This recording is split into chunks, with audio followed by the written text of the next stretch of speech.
మంచిది. క్రీస్తునందు ప్రియమైనటువంటి దేవుని బిడ్డలారా, నీ యొద్ద ఏమి దాచుకోవాలి? ఇక్కడ జ్ఞాని అయినటువంటి సొలొమోను అంటున్నాడు, తన జ్ఞానాన్ని ఉపయోగించుకొని తన జ్ఞానము ద్వారా ఆలోచన చేసి తను నేర్చుకున్నటువంటి అనుభవం, తను తెలుసుకున్నటువంటి అనుభవాన్ని దేవుడు మనతో మాట్లాడుతున్నాడు. ఆ సొలొమోను మనతో బహు స్పష్టంగా తెలియచేస్తున్నాడు. క్రీస్తు ప్రియమిట్లారా, ఏమంటున్నాడంటే, నా కుమారుడా, నా మాటలను మనసును ఉంచుకొనుము, నా ఆజ్ఞలను నీ యొద్ద దాచిపెట్టుకొనుము. ఏం దాచిపెట్టుకోమంటున్నాడు? నా ఆజ్ఞలను, అంటే దేవుని యొక్క ఆజ్ఞలను మనం మన యొద్ద దాచిపెట్టుకోవాలి. ఈరోజు వెండిని దాచిపెట్టుకుంటున్నాం, బంగారమును దాచిపెట్టుకుంటున్నాం, ధనాన్ని దాచిపెట్టుకుంటున్నాం, ఇంకా విలువైనటువంటి వాటన్నిటిని కూడా మనం మన యొద్ద దాచుకుంటున్నాం. కానీ ఏటినైతే మనం దాచిపెట్టుకోవాలో వాటిని మాత్రం మనం ఈరోజు దాచిపెట్టుకోవటం లేదు. ఏటిని దాచిపెట్టుకుంటే మనకి మేలు అని అంటే, దేవుని ఆజ్ఞలను మనం దాచిపెట్టుకున్నట్టు వలన మనకి ఎంతో మేలు, మనకెంతో ప్రయోజనము అయ్యున్నది. క్రీస్తునందు ప్రియమైనటువంటి దేవుని బిడ్డలారా, ఇంతవరకు నువ్వు దాచుకోకుండా ఉన్నది ఏదో ఈరోజు పరిశుద్ధాత్మ దేవుడు బహుసూటిగా నీతో, నాతో, మనతో బయలుపరుస్తూ ఉన్నాడు. ఈరోజు ఏదైతే బయలుపరుస్తున్నో, దేనినైతే దాచిపెట్టుకోమని నీకు తెలియజేస్తున్నాడో అట్టి దానిని నువ్వు గట్టిగా పట్టుకొని నువ్వు దాచుకుంటే నీకెంతో ప్రయోజనమని దేవుడు మాట్లాడుతున్నాడు. క్రీస్తునందు దేవుని బిడ్డలారా, హల్లెలూయా, హల్లెలూయా. క్రీస్తునందు ప్రియమైనటువంటి దేవుని బిడ్డలారా, ఏం దాచిపెట్టుకోవాలో మనం చూస్తాను. క్రీస్తునందు దేవుని బిడ్డలారా, మన యొద్ద దేవుని ఆజ్ఞలను దాచుకోవాలని పరిశుద్ధాత్మ దేవుడు తెలియచేస్తున్నాడు. హల్లెలూయా. దేవుని ఆజ్ఞలను ఎవరు దాచుకున్నారో చూద్దాం. ఆదికాండము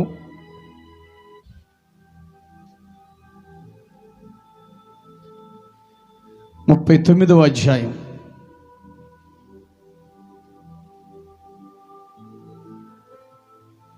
10 నుండి 12 వచనాలు.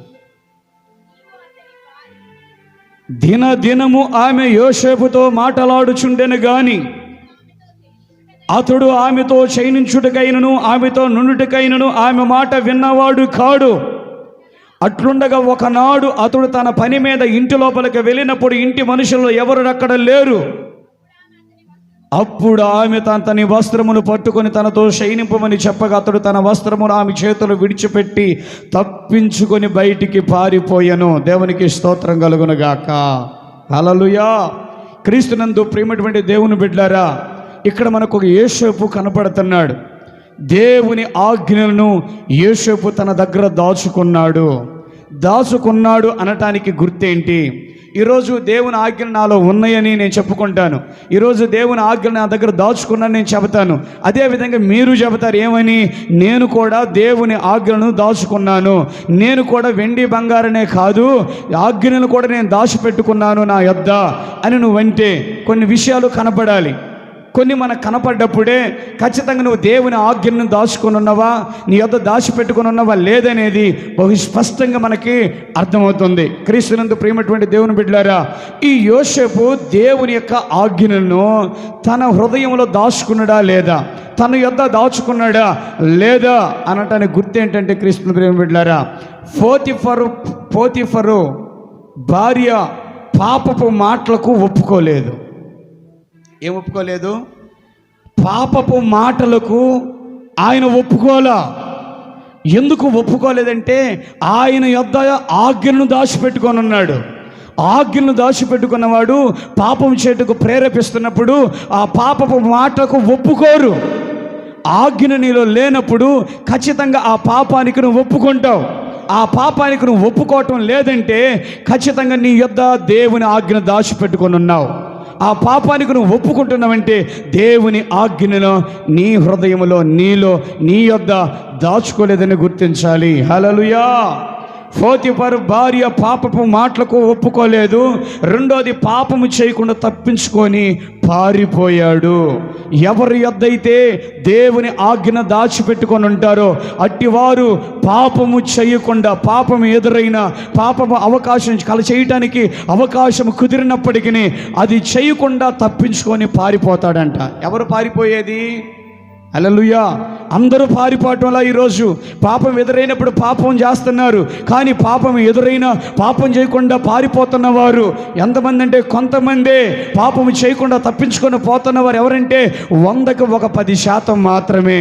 90% పాపం ప్రేరేపించినప్పుడు, పాపం దగ్గరకు వచ్చినప్పుడు, పాపం చేయడానికి అవకాశం కుదిరినప్పుడు తప్పకుండా పాపం చేస్తున్నారు. ఎందుకు చేస్తున్నానంటే వీళ్ళ యొద్ద బంగారం ఉంది, వెండి ఉంది, ధనం ఉంది, కానీ దేవుని ఆజ్ఞలు వాళ్ళ యొద్ద లేవు. ఎవరి యొద్ద అయితే దేవుని ఆజ్ఞలు ఉండవో అట్టి వారు పాపం చేస్తారు. ఎవరి ఏదైతే దేవుని ఆజ్ఞలు ఉంటాయో వారు పాపం చేయకుండా తప్పించుకొని పారిపోతారు. దేవునికి స్తోత్రం కలుగునుగాక. హల్లెలూయా. ఈ రెండు యోసేపు జీవితంలో కనపడ్డాయంటే యోసేపు తన యొద్ద దేవుని ఆజ్ఞలను దాచుకొని ఉన్నాడని మనకి అర్థమవుతుంది. దేవునికి దేనిని బట్టి అర్థమవుతుంది? పాపము చేయకుండా తప్పించుకొని పారిపోవటం వలన. పోతిఫరు భార్య పాపపు మాటలకు ఒప్పుకోవాలా. ప్రతి దినం ఆయన శోధిస్తూనే వస్తుంది, అతన్ని అడుగుతానే వస్తుంది. ఎక్కడ కూడా అతను ఒప్పుకున్నవాడు కాడు. క్రీస్తునందు ప్రియమైనటువంటి దేవుని బిడ్డ, ఎందుకంటే తన హృదయములో దేవుని ఆజ్ఞలను, తన యొద్ద దేవుని ఆజ్ఞలను దాచిపెట్టుకొని ఉన్నాడు. వెండి బంగారం డబ్బును దాచిపెట్టుకుంటున్నాం, కానీ ఈ విధమైన పాపము చేయకుండా పారిపోయే విధమైనటువంటి, చెప్పండి, దేవుని ఆజ్ఞలను మన యొద్ద దాచుకోవటం లేదు. హల్లెలూయా. ఏది మేలు? డబ్బుని యొద్ద దాచుకోవటం మేలా? ధనముని యొద్ద దాచుకోవటం మేలా? వెండిని యొద్ద దాచుకోవటం మేలా? బంగారుని యొద్ద దాచుకోవటం మేలా? లేకుంటే దేవుని ఆజ్ఞలను మన యొద్ద దాచుకోవటం మేలా? ఏది మేలు? దేవుని ఆజ్ఞలను మన యొద్ద దాచుకున్నటే మనకు మేలు. దేవునికి స్తోత్రం కలుగునుగాక. ఎందుకంటే పాపము వలన వచ్చు జీతము మరణము. ఆ వ్యక్తి అగ్ని ఆరదు, పురుగు చావదని ఆ నిత్య నరకాగ్నికి గురవుతాడు. పాపం వలన ఆ వ్యక్తికి జీతముగా మరణం వస్తుంది. కనుక ఇప్పుడు పాపము చేయకుండా, పాపానికి దగ్గరికి పోకుండా, పాపానికి ఒప్పుకోకుండా అడ్డుకుంటుందే దేవుని ఆజ్ఞ. అది నీ యొద్ద ఉండటం నీకెంతో ప్రయోజనమై ఉంది. దేవునికి స్తోత్రం కలుగునుగాక. హల్లెలూయా. హల్లెలూయా. క్రీస్తునందు ప్రియమైనటువంటి దేవుని బిడ్డలారా, యోసేపు దాచుకున్న ఆ ఆజ్ఞ ఏంటి? ఏ ఆజ్ఞను యోసేపు దాచుకున్నాడు? యోసేపు దాచుకున్న ఆ ఆజ్ఞ ఏంటి? ఏ ఆజ్ఞ యోసేపు దగ్గర ఉన్నది? యోసేపు దగ్గర ఏ ఆజ్ఞ దాచుకొని ఉన్నాడో ఇప్పుడు మనం చూడబోతున్నాం. నిర్గమకాండము 20వ అధ్యాయం 17వ వచనం చదువుకుందాం. నీ పొరుగువాని ఇల్లు ఆశింపకూడదు. నీ పొరుగువాని భార్యనైనను, అతని దాసునైనను, అతని దాసినైనను, అతని ఎద్దునైనను, అతని గాడిదనైనను, నీ పొరుగువాని దగ్గు దేనినైనను ఆశింపకూడదని చెప్పాను. దేవునికి స్తోత్రం కలుగునుగాక. నీది కానిది ఏదైనా, నీ పొరుగువాని ఇల్లే కానీ, భార్య కానీ, దాసుడే కానీ, దాసినే కానీ, గాడిదనే కానీ, ఎద్దునే కానీ ఏది కూడా నువ్వు ఆశించకూడదు. ఆ ఆజ్ఞ యోసేపు హృదయంలో దాచుకున్నాడు గనుక పోతిఫరు భార్యతో శయనించడానికి అతడు ఇష్టపడలేదు. హల్లెలూయా. హల్లెలూయా. క్రీస్తునందు ప్రియమైనటువంటి దేవుని బిడ్డలారా, నరహత్య చేయకూడదన్న ఆజ్ఞ నీ హృదయంలో దాచుకుంటే నువ్వు నరహత్య చెయ్యు. నీ పొరుగువాని భార్యని, నీ పొరుగువాని ఇల్లు ఆశింపకూడదు, నీ పొరుగువాని భార్యని ఆశింపకూడదన్న ఆజ్ఞ నీ హృదయంలో నీ యొద్ద దాచుకుంటే నీ పొరుగువాని భార్యను ఆశించవు. అంటే ఇప్పుడు యోసేపు ఆ పోతిఫరు యొక్క భార్యను ఆశించలేదు అని అంటే దాని అర్థం ఏంటంటే ఇప్పుడు ఈ ఆజ్ఞను యోసేపు తన యొద్ద దాచుకున్నాడు గనుక అతను ఏం చేస్తుంది? గద్దిస్తుంది. అది నీది కాదు, నీ పొరుగువానిది. నువ్వు ఆశిస్తుంది నీది కాదు, నీ పొరుగువానిదని ఆ ఆజ్ఞ తనను గద్దిస్తుంది గనుక, తన మనస్సాక్షిని గద్దిస్తుంది గనుక అతడు పొరుగువానిని ఆశించకుండా, ఆ పాపము చేయకుండా తప్పించుకొని పారిపోయాడు. దేవునికి స్తోత్రం కలుగునుగాక. హల్లెలూయా. హల్లెలూయా. క్రీస్తునందు ప్రియమైనటువంటి దేవుని బిడ్డలారా, ఇప్పుడు యోసేపు దాచుకున్న ఆ ఆజ్ఞ ఏంటంటే నీ పొరుగువాని భార్యను ఆశింపకూడదనే దేవుని ఆజ్ఞను యోసేపు తన యొద్ద దాచుకున్నాడు గనుక పోతిఫరు భార్యను ఆశించలేదు. ఆమేన్. హల్లెలూయా. పోతిఫరు భార్యను ఆశించలేదు గనుక యోసేపు ప్రధానమంత్రి అయ్యాడు, ఐగుప్తులకు ప్రభు అయ్యాడు. దేవునికి స్తోత్రం కలుగునుగాక. హల్లెలూయా. మన యొద్ద దేవుని ఆజ్ఞను దాచుకుంటే దేవుడు మనకు ఉన్నత స్థితిని ఇస్తాడు. ఆమేన్. ఏమిస్తాడు? ఒక ఉన్నతమైన స్థితిని దేవుడు ఇస్తాడు. దేవునికి స్తోత్రం కలుగును గాక. ఎప్పుడైతే మన యొద్ద దేవుని యొక్క ఆజ్ఞను దాచుకుంటామో, ఆ ఆజ్ఞను దాచుకున్నప్పుడు అది మనం ఆశించము గనుక, క్రీస్తునందు ప్రియ దేవుని బిడ్డలారా, ఏం జరుగుద్దంట? దేవునికి స్తోత్రం కలుగును గాక. హల్లెలూయా. మన యొద్ద దేవుని ఆజ్ఞను దాచుకుంటే దేవుడు మనకు ఉన్నత స్థితిని ఇస్తాడు. చాలామంది ఎలా ఉంటారో తెలుసా? మనుషులకు తెలుసుద్దని వీళ్ళకి తెలిస్తే ఇబ్బంది ఏమని చెప్పి ఎక్కడ చేయరు, పాపం వాళ్ళకు అనుకూలమైన చోట చేస్తుంటారు. వీళ్ళు అనుకుంటారు, అబ్బా పాస్టర్ గారి ముందు, సంఘం ముందు నేను గ్రేట్ అనిపించుకోవాలని వాళ్ళ ముందు మాత్రం జాగ్రత్తగా ఉంటారు. వీళ్ళకి అవకాశం కలిగిన చోట మాత్రం పాపం చేస్తారు. కానీ దేవుని ఆజ్ఞను దాచుకున్నవాడు, దేవుని ఆజ్ఞను తన యొద్ద దాచుకున్నవాడు ఎక్కడైనా అదే భయంతో ఉంటాడు. దేవునికి స్తోత్రం. ఎక్కడైనా దాన్ని ఆశించకుండా ఉంటాడు. హల్లెలూయా, హల్లెలూయా. క్రీస్తునందు ప్రియమైనటువంటి దేవుని బిడ్డలారా, ఏది నువ్వు ఆశించినప్పుడు శత్రువు నీకెందుకు? సొగసోత మాటలు నీకెందుకు? సరసాలు నీకెందుకు? నీకు పాపం అంటే ఇష్టం లేదు కదా, పాపపు ఆలోచన నీకు ఇష్టం లేదు కదా, ఈ శత్రులు, సరసోక్తులు, ఈ శత్రులాట నీకు అవసరమా? అది ఇష్టం లేనోడు సరసాలాటానికి కూడా ఇష్టపడడు. అది ఇష్టం లేనోడు జోకులు, సరసోక్తులు మాట్లాడటానికి కూడా ఇష్టపడడు. కానీ వాటిని కూడా నువ్వు ఇష్టపడుతున్నావు అంటే అర్థం ఏంటి చెప్పండి? ఖచ్చితంగా అదంటే నీకు అంతో ఎంతో ఉంది. హల్లెలూయా. ఒకవేళ మన ముందు నటించవచ్చు, కానీ నీది ఎక్కడ బయటపడాలి అక్కడ బయటపడుద్ది. పడకుండా మాత్రం ఏమీ ఉండదు. క్రీస్తునందు ప్రియమైనటువంటి దేవుని బిడ్డలారా, అందుకే అంటున్నాడు, దేవుని ఆజ్ఞను నీ యొద్ద దాచుకో. హల్లెలూయా, హల్లెలూయా. దేవుని ఆజ్ఞను నీ యొద్ద దాచుకుంటే ఎక్కడ నువ్వు ఉన్న నీ పొరుగు అనేది ఏది కూడా నువ్వు ఆశించవు. హల్లెలూయా. ఈ ఊర్లో ఆశించకూడదని ఇంకొక ఊర్లో ఆశించకుండా ఉంటున్నావా? ఈ ఊళ్ళకి తెలుసుద్ది నేను ఈ ఊరోని కదని ఇక్కడ ఆశించు. కానీ ఇంకొక ఊర్లో ఎవరికి తెలియదు కదా, అక్కడ మనం కాదు కదా అని అక్కడ ఆశించవచ్చు. అలా ఉండేవాళ్ళు కూడా ఉన్నారు. కానీ దేవుని ఆజ్ఞ నీ వద్దుంటే ఈ ఊరైనా, ఏ ఊరైనా, ఎక్కడైనా, ఏ పట్టణంలోనైనా పొరుగు అనేది ఏది కూడా నువ్వు ఆశించవు. అది గొర్రె కానీ, గాడిదే కానీ, ఎద్దే కానీ, భార్య కానీ, దాసే కానీ, దాసుడే కానీ, ఇల్లే కానీ, మరి ఏదైనా నువ్వు ఆశించవు. ఇప్పుడు ఈ యోసేపు దగ్గర క్రీస్తునందు ప్రియ దేవుని బిడ్డలారా, ఏ ఆజ్ఞ ఉంది? ఏ ఆజ్ఞ ఉంది? నీ పొరుగువాని ఇల్లు ఆశింపకూడదు. హల్లెలూయా. అంటే ఇల్లు అని ఎందుకు ఒక మాట తెలిసేసాడంటే, ఇంట్లోనే భార్య ఉంటుంది, ఇంట్లోనే భర్త ఉంటాడు, ఇంట్లోనే పిల్లలు ఉంటారు, ఇంట్లోనే ఎద్దులు ఉంటాయి. ఇవన్నీ ఆ ఇంట్లో వారికి సంబంధించినవి కాబట్టి ఆడు వివరంగా కూడా కింద వివరించాడు. దేవునికి స్తోత్రం కలుగును గాక. హల్లెలూయా. అయితే ఇప్పటి వరకు ఎందుకు నువ్వు ఉన్నత స్థితిలోకి వెళ్ళలేకపోయావు? ఎందుకు నువ్వు? యోసేపు ప్రధానమంత్రి అయ్యాడు, ఆ ఐగుప్తుకే ప్రభు అయిపోయాడు, కానీ నువ్వు ఉంటున్న ఊర్లో ఎందుకు ఒక విలువలో లేవు అని అంటే ఆజ్ఞ నీ యొద్ద లేదు. నువ్వు అనుకుంటావు మా కాడ డబ్బు లేకపోయేసరికి, మా దగ్గర వెండి బంగారం లేకపోయేసరికి మమ్మల్ని అందరూ చిన్న చూపు చూస్తున్నారని. లేదు, వెండి బంగారం ధనం ధాన్యాలు లేకపోయినా ఆజ్ఞని యొద్దుంటే దేవుడు నీకు ఉన్నత స్థితిని ఇస్తాడు. ఆమేన్, హల్లెలూయా. హల్లెలూయా. అందరూ అంటారు మా దగ్గర ఏవి లేకపోయేసరికి అందరూ మమ్మల్ని చిన్న చూపు చూస్తాం, తక్కువగా చూస్తున్నారని.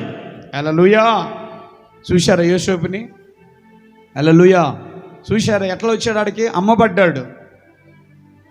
అమ్మబడ్డాడు. ఈ పోతిఫరికి యోసేపు అమ్మబడ్డాడు. ఆ గుంటలో వాడిని తీసి ఈ పోతిఫరికి అమ్మేశారు. ఇప్పుడు తన దగ్గర ఏమీ లేదు, ఒట్టి మనిషి తప్ప. కానీ అలాంటి మనిషిని దేవుడు ఏం చేశాడు? ప్రధానమంత్రి చేశాడు. ఆ ఐగుప్తుకే ప్రభువుని చేశాడు. ఎంత ఉన్నత స్థితిని అతనికి ఇచ్చాడు. హల్లెలూయా. ఈరోజు ఈ కుగ్రామంలో మనం ఉన్న మనలో కూడా దేవుడు ఒక ఉన్నత స్థితి మనకి ఇవ్వాలంటే డబ్బు, ధాన్యం, వెండి, బంగారం అవసరం లేదు. దేవుని ఆజ్ఞని యొద్ద ఉంటే చాలు. దేవునికి స్తోత్రం కలుగును గాక.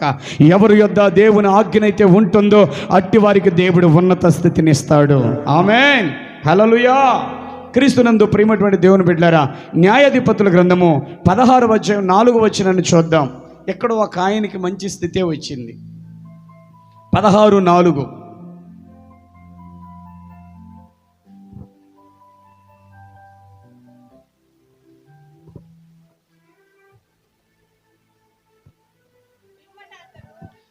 పిమ్మట అతడు షోరేకు లోయలున్న దెలీలా అను స్త్రీని మోహింపగా.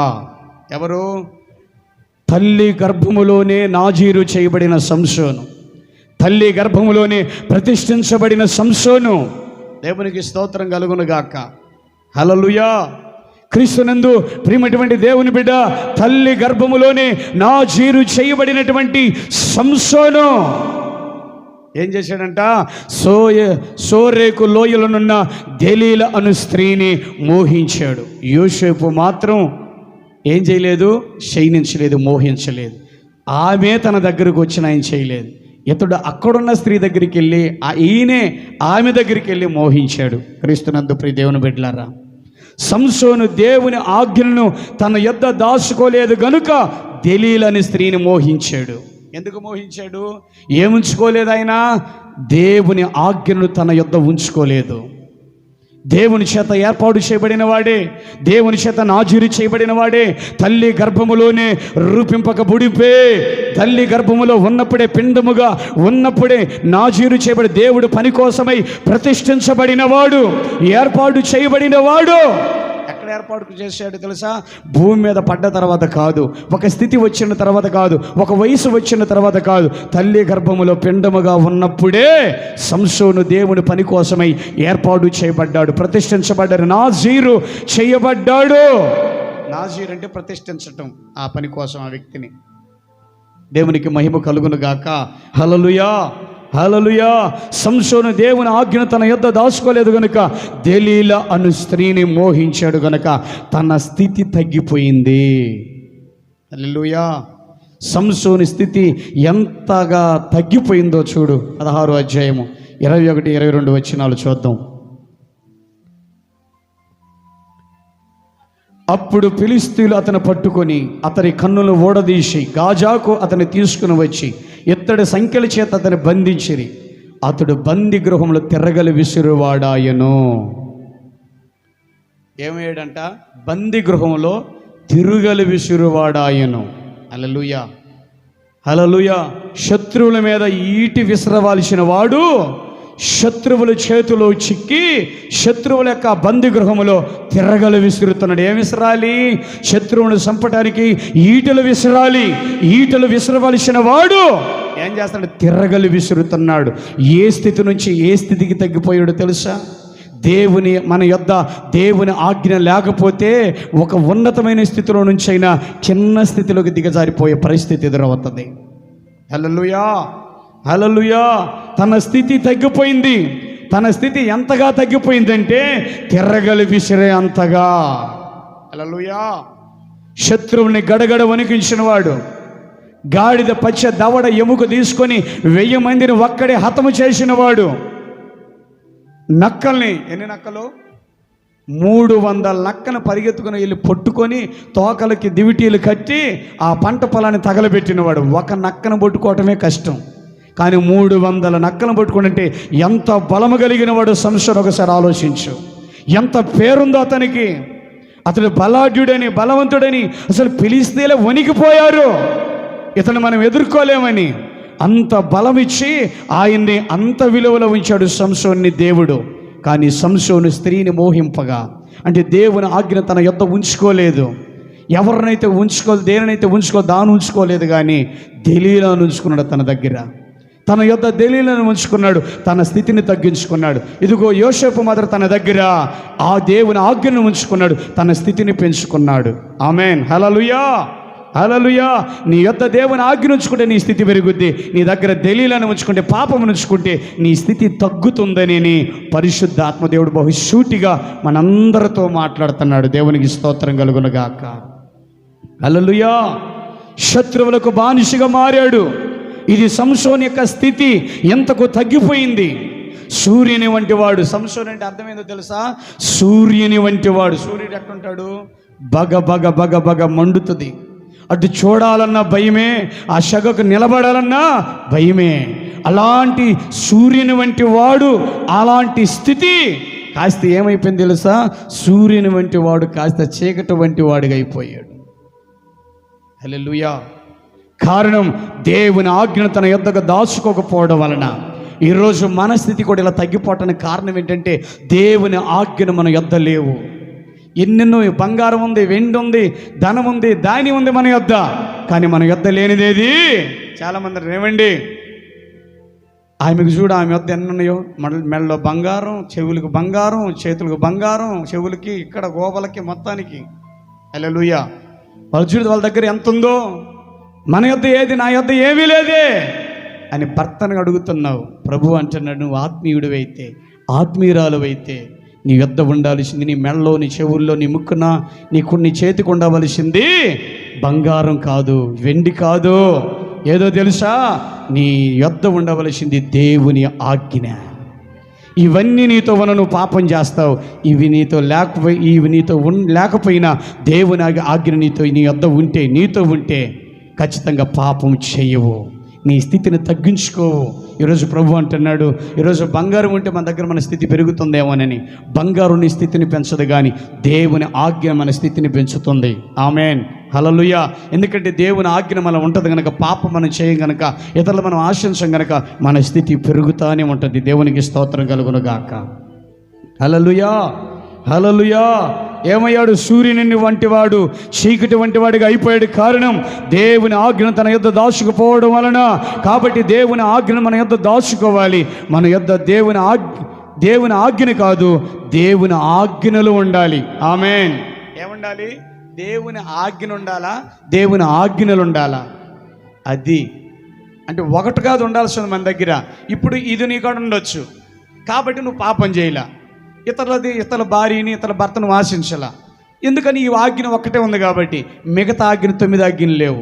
ఈ ఆజ్ఞ లేకపోతే ఏం చేస్తావు? వ్యభిచరిస్తావు, నరహత్య చేస్తావు, దొంగతనం చేస్తావు, నేను తప్ప వేరొక దేవుడు మీకు ఉండకూడదని ఇంకో దేవుడిని పూజిస్తావు. ఇవన్నీ జరుగుతాయి. అందుకే దేవుడు అంటాడు, నా ఆజ్ఞ కాదు మీ యొద్ద ఉండాల్సింది, నా ఆజ్ఞలు ఉండాలంటున్నాడు. ఆమేన్. ఇప్పుడు మన యొద్ద ఆజ్ఞ ఉందా, ఆజ్ఞలు ఉన్నాయా? వాస్తవంగా చెప్తే ఆజ్ఞ ఉందా మన దగ్గర? నాకు తగిన ఆజ్ఞ నాకాడ ఉంది, మీకు తగిన ఆజ్ఞ మీ దగ్గర ఉంది. కానీ దేవుడు అంటాడు, ఆజ్ఞ కాదు, ఆజ్ఞలు ఉండాలి. అంటే అన్ని ఆజ్ఞలు మీ యొద్ద ఉండాలి. అప్పుడే అన్నిట్లో మీరు పర్ఫెక్ట్గా ఉంటారు. ఒకవాడు అంటాడు, వాడు తిరగడు కానీ అమ్మాయిలతోటి ఇటు తాగుతాడు బాగా. హల్లెలూయా, హల్లెలూయా. వాడు దొంగతనం చేయడు కానీ ఖచ్చితంగా ఏం చేస్తాడు చెప్పండి? వ్యభిచారం చేస్తాడు. అంటే ఏంటిది? ఒక్కొక్క ఆజ్ఞ ఒక్కొక్కళ్ళు ఉంది. కానీ ఆ ఆజ్ఞ ఉన్నవాడు ఆ పనే చేయడు. కానీ ఆజ్ఞలన్నీ ఉన్నవాడు అన్ని పనులు చేయటం మానుకుంటాడు. దేవునికి స్తోత్రం కలుగునుగాక. అప్పుడు మోషేకి సీనాయి పర్వతం మీద దేవుడైనటువంటి యెహోవా ఇచ్చిన ఆజ్ఞలన్నీ 10 ఆజ్ఞలు. ఈ 10 ఆజ్ఞలు మన యొద్ద ఉండాలి. హల్లెలూయా. ఈ ఆజ్ఞలు ఇశ్రాయేలీయుల దగ్గర లేవు. ఆ ఆజ్ఞలను విడిచిపెట్టేశారు. వాళ్ళకి ఇష్టం వచ్చినట్టు నడిచారు. అందుకే పాలు తేనెలు ప్రవహించు దేశానికి వెళ్ళక మధ్యలో ఏమయ్యారు? రాలిపోయారు. వాళ్ళు అలాగా రాలిపోవటానికి కారణం ఏంటంటే ఆజ్ఞ వాళ్ళ యొద్ద లేదు. వాళ్ళదేముంది తెలుసా? మన్నా ఉంది, మాంసం ఉంది వాళ్ళ దగ్గర. వీటిని బాగా వాళ్ళ యొద్ద పెట్టుకున్నారు. కానీ ఇదేం పెట్టుకున్నారు? మాంసాన్ని, మన్నాని, వీటన్నిటిని బాగా పెట్టుకున్న వాళ్ళ యొద్ద. కానీ దేవుడి ఆజ్ఞలు మాత్రం పెట్టుకోవాలా. అసలు ఈ మోషేని ఎందుకు పిలిచాడు యేసయ్యా? ఈ ఆజ్ఞల ప్రకారం ఇశ్రాయేలును నడిపిస్తే వాళ్ళు పాలు తేనెలు ప్రవహించు ఆ దేశానికి, కనాను దేశానికి ప్రవేశిస్తారు. ఆమేన్. ఈ ఆజ్ఞలు ఉన్నవాడే ఆ పరమ కణానికి చేరతాడు, పరలోక రాజ్యానికి. ఈ ఆజ్ఞని యొద్దుంటే నువ్వు చేరేది ఎక్కడికో తెలుసా? పరలోక రాజ్యానికి. ఈ ఆజ్ఞని యొద్ద లేకపోతే నువ్వు చేరేది ఎక్కడికి తెలుసా? నిత్య నరకానికి. ఇప్పుడు నువ్వు నిత్య నరకానికి పోతావా, పరలోక రాజ్యానికి వెళతావా? చెప్పండి. అందుకే ఆ దరిద్రుడైన లాజరు దగ్గర డబ్బు లేదు, బంగారం లేదు, ధాన్యం లేదు, ధనం లేదు, ఏమీ లేదు. కానీ చనిపోయిన తర్వాత అతడు అబ్రహాము రొమ్మున అనుకున్నాడు. కారణం ఏంటంటే తన యొద్ద ఈ వెండి, బంగారం, ధనం, ధాన్యం లేదు, కానీ దేవుడి ఆజ్ఞ తన యొద్ద ఉంది. దేవునికి స్తోత్రం. కానీ ధనవంతుడి దగ్గర వెండి ఉంది, బంగారం ఉంది, ఆస్తులున్నాయి, అంతస్తులున్నాయి తన యొద్ద. కానీ తన యొద్ద ఏమీ లేదు. దేవుని ఆజ్ఞలు తన యొద్ద లేవు. అందుకే తను మరణించిన తర్వాత పాతాళానికి పోయాడు, వేదన పడుతున్నాడు. హల్లెలూయా. ఇలాంటి వేదనకి నా సహోదరులు గురి కాకూడదు, ఇలాంటి వేదనలకు రాకూడదు అని చెప్పి అక్కడ అరుస్తూ అబ్రహాముని బతిమలాడుకుంటున్నాడు. ఇక అక్కడికి పోయిన తర్వాత ప్రయోజనం ఏమీ ఉండదు. దేవునికి స్తోత్రం కలుగును గాక. హల్లెలూయా. హల్లెలూయా. ఇప్పుడు చెప్పు, నీ యొద్ద ఏముండాలి? నీ యొద్ద నువ్వు ఏం దాచుకోవాలి? చెప్పండి. దేవుని ఆజ్ఞలనా? దేవుని ఆజ్ఞలను. దేవునికి స్తోత్రం కలుగునుగాక. హల్లెలూయా, హల్లెలూయా. దేవుని ఆజ్ఞ మనం ఏం చేయాలి? చెప్పాలి.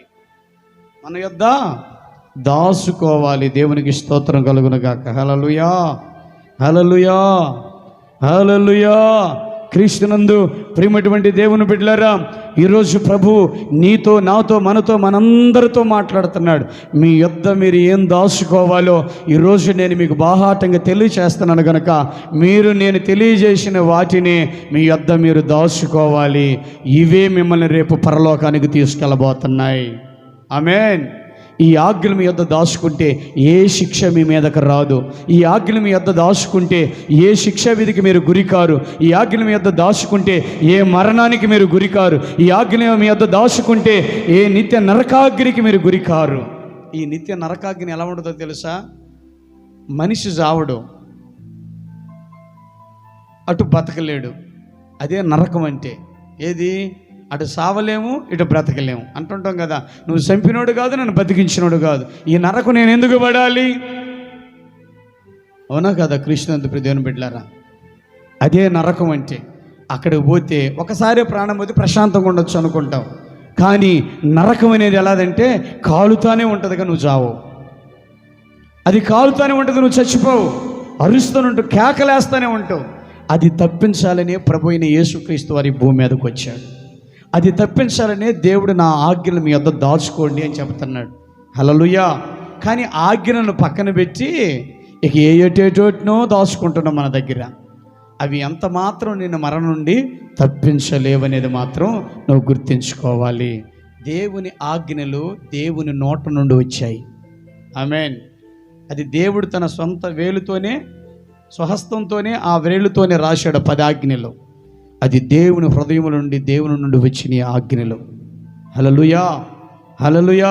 క్రీస్తునందు ప్రియమైనటువంటి దేవుని బిడ్డలారా, ఈ ఆజ్ఞలన్నీ మనం నెరవేర్చలేమని, ఈ ధర్మశాస్త్రాన్ని అంతటా మనం నెరవేర్చలేమని ప్రభు అయిన యేసుక్రీస్తును మన యొద్దకు పంపించాడు. ఆమేన్. ప్రభు అయిన యేసుక్రీస్తు మరణించటం వల్ల ధర్మశాస్త్రం అంతా నెరవేర్చబడింది. ఈరోజు ఈ ఆజ్ఞను నువ్వు పాటించలేకపోతున్నావు, కానీ యేసు ప్రభు మరణం వలన ఏ శిక్ష నీ మీదకి రాకుండా కప్పుతుంది నిన్ను. హల్లెలూయా. ఇవన్నీ నువ్వు ఇతరులను ఆశించినా కూడా ఏం కావటం లేదు, మరణించడంలో, చావటంలా. కారణం ఏంటంటే వీటన్నిటి వలన వచ్చు జీవితకాల శిక్ష కొరకై ప్రభు అయిన యేసుక్రీస్తు వారు ఒక్కసారే మరణించాడు.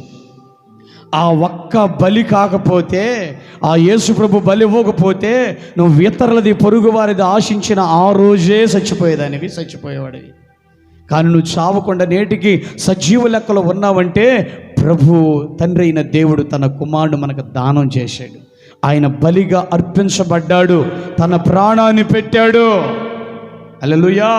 చేతుల ద్వారా చేసిన పాపానికి చేతులకు శీలలు కొట్టారు, తలల ఆలోచన ద్వారా కలిగిన పాపాలకి తలకు ముళ్ళ కిరీటం పెట్టారు, కాళ్ళ ద్వారా పాపానికి నడిచిన ఆ పాపానికి కాళ్ళకు మేకు కొట్టారు. హల్లెలూయా, హల్లెలూయా.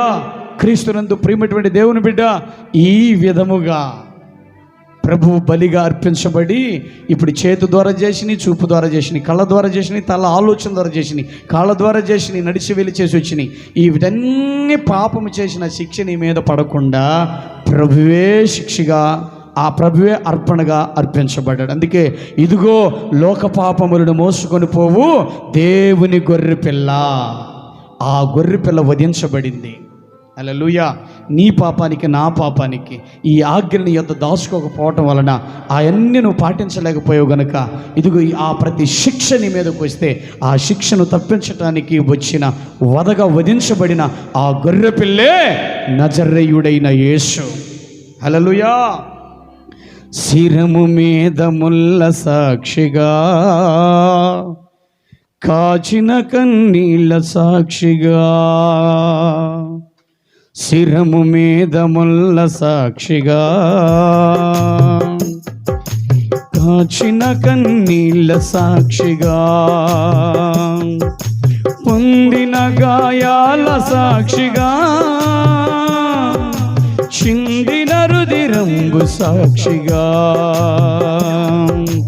యేసు నిన్ను పిలుచుచున్నాడు, నీ కొరకే నిలిచియున్నాడు. యేసు నిన్ను పిలుచుచున్నాడు, నీ కొరకే నిలిచియున్నాడు. యేసు నిన్ను పిలుచుచున్నాడు,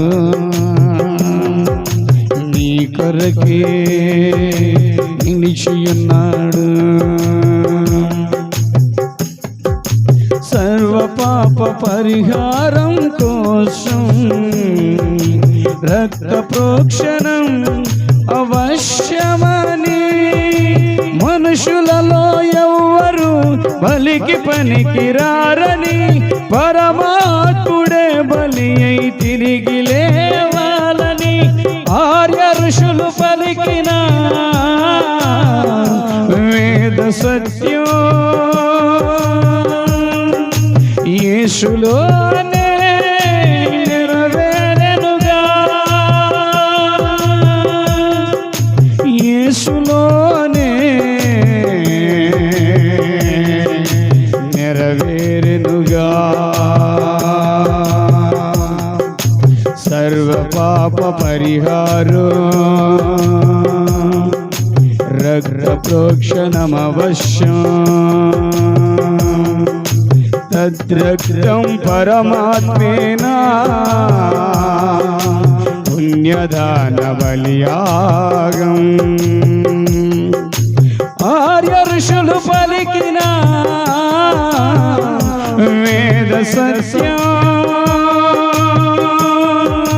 యేసులోనే నెరవేరెనుగా. యేసే బలి అయిన పరమాత్మా, శిరము మీద ముల్ల సాక్షిగా కాచిన కన్నీళ్ళ సాక్షిగా పొందిన గాయాల సాక్షిగా చిందిన రుధిరంబు సాక్షిగా యేసు నిన్ను పిలుచుచున్నాడు,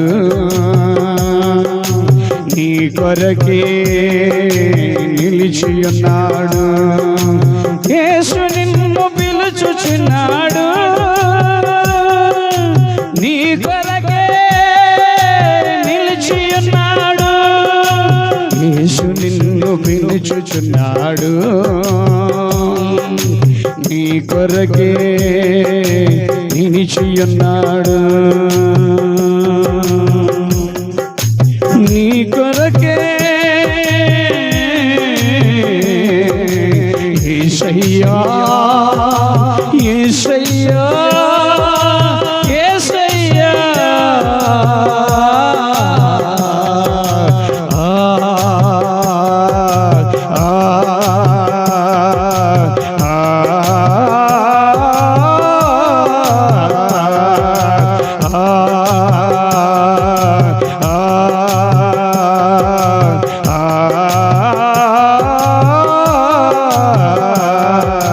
యేసయ్యా, యేసయ్యా, యేసయ్యా, యేసయ్యా, యేసయ్యా.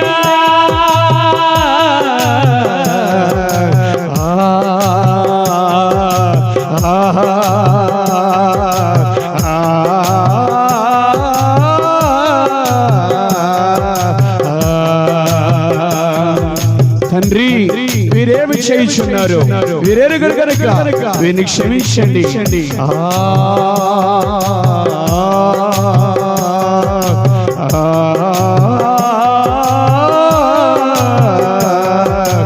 యేసయ్యా, యేసయ్యా, యేసయ్యా, యేసయ్యా. ప్రభు, ప్రభు.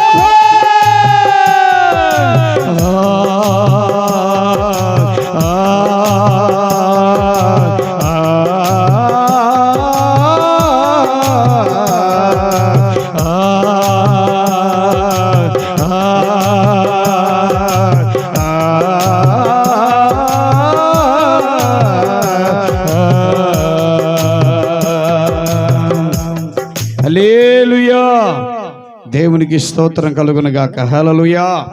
క్రీస్తునందు ప్రియమైనటువంటి దేవుని బిడ్డ, సర్వపాప పరిహారం కోసం రక్త ప్రోక్షణం అవశ్యముగా ప్రభువైన యేసుక్రీస్తు వారు బలిగా అర్పించబడ్డాడు. మనుషులలో ఎవరు బలికి పనికిరారని, పరమాత్ముడే బలి తిరిగి లేవాలని ఆర్య ఋషులు పలికిన ఆ వేద సత్యము యేసయ్యలోనే నెరవేరింది. దేవునికి స్తోత్రం కలుగునుగాక. హల్లెలూయా, హల్లెలూయా. అందుకే సర్వపాప పరిహారం రక్త ప్రోక్షణం అవశ్యం, తద్రక్తం పరమాత్మేన పుణ్యదాన బలియాగం. దేవునికి స్తోత్రం కలుగునుగాక. ఈ ఆర్య ఋషులు పలికిన వేద సత్యాలు ప్రభు అయిన యేసుక్రీస్తు వారే అలా వచ్చి బలిగా ప్రాణం అర్పించినవాడు, రక్తాన్ని చిందించినవాడు నజరేయుడైన యేసయ్య మాత్రమే మనకు కనపడుతున్నాడు. దేవునికి మహిమ కలుగునుగాక. హల్లెలూయా, హల్లెలూయా. మహాదేవుడే ఇలకే తెంచి యజ్ఞ పశువుగా వధ పొందాలని ఎవరు వచ్చారు? యజ్ఞ పశువుగా, ఇదిగో లోక పాపములను మోసుకొని పోవు దేవుని గొర్రె పిల్ల, ఆ యజ్ఞ పశువుగా నజరేయుడైన యేసయ్య వచ్చాడు. హల్లెలూయా, హల్లెలూయా. దేవుడే ఇలకే తెంచి ఆ పరలోకము నుండి ఈ భూలోకానికి తీసుకొచ్చినవాడు నజరేయుడైన యేసయ్య. హల్లెలూయా. కాళ్ళలోను చేతుల్లో 3 మేకులు ఉండాలని, శిరము పైన 7 ముళ్ళు గాయాలు పొందాలని బ్రాహ్మణాలు పలికిన వేద సత్యము క్రీస్తులోనే నెరవేరింది. ఎవరైనా చేతుకు శీలలు కొట్టుకొని కాళ్ళకు మేకులు, ఆ 3 మేకులు ఎవరంటే ప్రభువైన యేసుక్రీస్తే. హల్లెలూయా. కాళ్ళల్లో చేతులు 3 మేకులు ఉండాలని అన్నారు బ్రాహ్మణాలు. ఆ 3 మేకులు యేసు ప్రభువులో ఉన్నాయి. ఈ చేతికి ఒకటి, కుడి చేతికి ఒకటి, ఎడమ చేతికి ఒకటి, 2 కాళ్ళు ఒక చోట పెట్టి కొట్టారు. 3 మేకులు ఉన్నాయి. దేవునికి స్తోత్రం. హల్లెలూయా. శిరముపై ముళ్ళ కిరీటాన్ని పెట్టి ఒత్తినప్పుడు 7 ముళ్ళు గాయాలు ఆ తల నిండా పడ్డ యేసుక్రీస్తు వారికి. ఇంతకంటే ఇక నా ఆనవాళ్ళు ఏం కావాలి మనకి? దేవునికి స్తోత్రం. నిజదేవుడు, నిజమైన దేవుడు, లోక రక్షకుడు, ఈ లోకంలో ఉన్నవారిని, పాపములో ఉన్నవారిని, శాపములో ఉన్నవారిని రక్షించడానికి దిగివచ్చిన వాడు నజరేయుడైన యేసు అని చెప్పడానికి ఇంతకన్నా ఆనవాళ్ళు ఏం అవసరం ఉంది? హల్లెలూయా, హల్లెలూయా. క్రీస్తునందు ప్రియమైన దేవుని బిడ్డలారా, బ్రాహ్మణాలు పలికిన వేదోక్తి యేసులోనే నెరవేరింది. యేసే మరణించి లేచిన యజ్ఞ పురుషుడుగా ఆయన మనకు కనపడుతున్నాడు. హల్లెలూయా. ఎవరంట? మరణించి లేచిన యజ్ఞ పురుషుడు నజరేయుడైన యేసు. హల్లెలూయా. ఇది చాలామంది హితండవాదన చేస్తూ ఉంటారు. మీరు చూశారా, మీరు చేశారని. హల్లెలూయా, హల్లెలూయా, హల్లెలూయా. మన తల్లికి పుట్టింది మనం చూస్తున్నామా? రే మీ తాత పలానా రోజు ఇలారా, మీ నాన్న అలా ఉండేవాడురా అని ఎవరు చెప్పారు? తాను తర్వాత పెద్ద తరాలు ఉండవాళ్ళు చెప్పారు. హల్లెలూయా. క్రీస్తునందు ప్రియమైనటువంటి దేవుని బిడ్డ, ఈ ఆనవాలు ఏ దేవుళ్ళైనా కనపడంటే ఆయనే నిజదేవుడు. అది కనపడింది ఆ 3 మేకులు యేసు ప్రభువులోనే. ఆ 3 ముళ్ళు, ఆ 7 ముళ్ళు ఆ తలగాయాలు యేసు ప్రభువులోనే. హల్లెలూయా. ఆయన శరీరం అంతా, దేహం అంతా రక్తశక్తమైపోయింది సిలువలో. హల్లెలూయా, హల్లెలూయా. ఈరోజు నీ పాపం, నా పాపం, మన పాపం అందరి కోసము ఆయన సిలువలో యజ్ఞ పురుషుడుగా బలియాగమయ్యాడు. హల్లెలూయా. అందుకే ఆజ్ఞ నీ యొద్ద దాచుకోవాలి. ఆ ఆజ్ఞను యొద్ద లేనప్పుడు నువ్వు చేసిన ఈ పాపాన్ని బట్టి ప్రభు అయినటువంటి యేసుక్రీస్తు వారు సిలువలో యాగం కావాల్సి వచ్చింది. ఆయన అర్పించబడిన అర్పణ, ఆ బలిని బట్టే ఈరోజు ప్రతి పాపం నీ మీద లేకుండా పోయింది. ఆమేన్. అందుకే క్రీస్తు యేసునందు ఉన్న వారికి ఏ శిక్షా విధి లేదు అని ఆ రోమపత్రికలో అపోస్తలుడైన పౌలు తెలియచేస్తున్నాడు 8వ అధ్యాయం 1వ వచనంలో. అందుకే యేసుక్రీస్తుని నమ్మాలి, యేసుక్రీస్తుని విశ్వసించాలి. ఆ ప్రభువుని అంగీకరిస్తే చాలు, నీ ప్రతి పాపమంతా, దోషమంతా, శాపమంతా ఆయన తన మీద మోపుకొని నిన్ను ఆ శాపం నుంచి విడిపిస్తాడని ప్రభు మాట్లాడుతున్నాడు. హల్లెలూయా, హల్లెలూయా. ఇప్పుడు చెప్పండి, నీ యొద్ద ఏం దాచుకోవాలి? ఆజ్ఞను. హల్లెలూయా, హల్లెలూయా. ఆ ఆజ్ఞని యొద్ద నువ్వు దాచుకుంటే నువ్వు పాపం చెయ్యవు, పరులది ఏది ఆశించవని దేవుడు బహు స్పష్టంగా మనకు తెలియజేశాడు. హల్లెలూయా. ఇప్పుడు నువ్వు దాచుకోవలసింది ఎవరినంటే ప్రభు అయిన యేసుక్రీస్తు వారిని. ఆయనను గాను దాచుకుంటే, ఆయనని యొద్దగా నువ్వు దాచుకోగలిగితే, ఆయన పాకుండా కాపాడుకోగలిగితే నీకు నిత్య నరకం కాదు కానీ నిత్య రాజ్యం ఉంది. దేవునికి స్తోత్రం కలుగునుగాక. హల్లెలూయా. ఇప్పుడు నీ యొద్ద దాచుకోవాల్సిన వెండి బంగారం ఆస్తి అంతస్తులు కాదు. యేసయ్యను దాచుకున్న యేసయ్యను పోకుండా కాపాడుకో. ఈరోజు ప్రభు మనతో మాట్లాడుతున్నాం. దాచుకోవలసింది ఇప్పుడు యేసు ప్రభువుని. అలా ఎందుకని ఈ ధర్మశాస్త్రం అంతటిని నెరవేర్చింది యేసయ్య బలిగా అర్పించబడి. హల్లెలూయా. ఆ నెరవేర్పు సిలువలోనే కనపడింది మనకి. యేసు ప్రభు ఎందుకు వచ్చాడంటే ధర్మశాస్త్రాన్ని నెరవేర్చడానికి వచ్చాడు. ధర్మశాస్త్రాన్ని కొట్టివేటికి రాలేదు, కానీ ధర్మశాస్త్రాన్ని నెరవేర్చడానికి వచ్చాడు. హల్లెలూయా. ఆయనందు విశ్వాసం ఉంచిన నీవు కూడా ధర్మశాస్త్రాన్ని నెరవేర్చిన వ్యక్తివిగా మారుతావు. ఆమేన్.